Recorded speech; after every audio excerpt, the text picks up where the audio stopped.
নমস্কার বন্ধুরা, আজকের ভিডিওতে আপনাদের সামনে রয়েছে ভারতের 1978 সালের একটি বিশেষ 10 পয়সার অ্যালুমিনিয়াম কয়েন।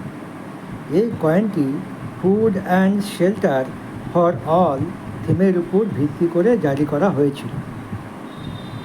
সেই সময় সাধারণ মানুষের খাদ্য ও বাসস্থানের গুরুত্ব তুলে ধরার উদ্দেশ্যে ভারত সরকার এই স্মরণীয় ডিজাইনের কয়েনটি প্রকাশ করে।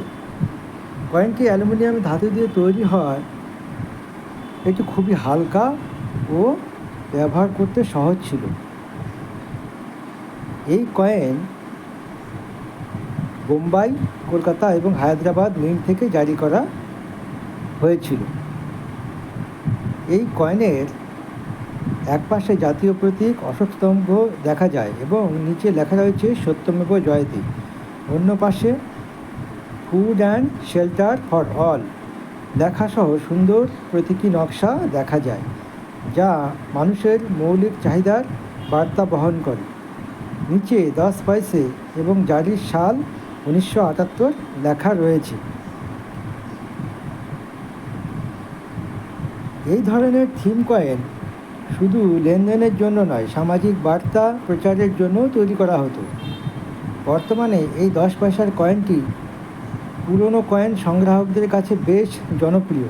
বিশেষ করে ভালো অবস্থায় কয়েন সংগ্রহ করে থাকলে তার আলাদা গুরুত্ব রয়েছে। তো বন্ধুরা, আপনাদের সংগ্রহে যদি এই food and shelter for all 10 পয়সা কয়েনটি থাকে, তাহলে অবশ্যই কমেন্টে জানাবেন। ভিডিওটি ভালো লাগলে লাইক ও শেয়ার করবেন এবং এমন আরও রেয়ার ঐতিহাসিক কয়েনের ভিডিও পেতে আমাদের চ্যানেলটি সাবস্ক্রাইব করতে ভুলবেন না। আমি এই ধরনের ভিডিও হামেশাই দিয়ে থাকি। যদি আপনি সাবস্ক্রাইব করেন তাহলে আমার চ্যানেলের সমস্ত এই ধরনের ভিডিও দেখতে পাবেন এবং প্রয়োজনীয় ইনফরমেশান পেতে পারবেন। সুতরাং আপনাদের কাছে আমার রিকোয়েস্ট, আমার চ্যানেলটি সাবস্ক্রাইব করে আমাকে ফলো করুন। ধন্যবাদ।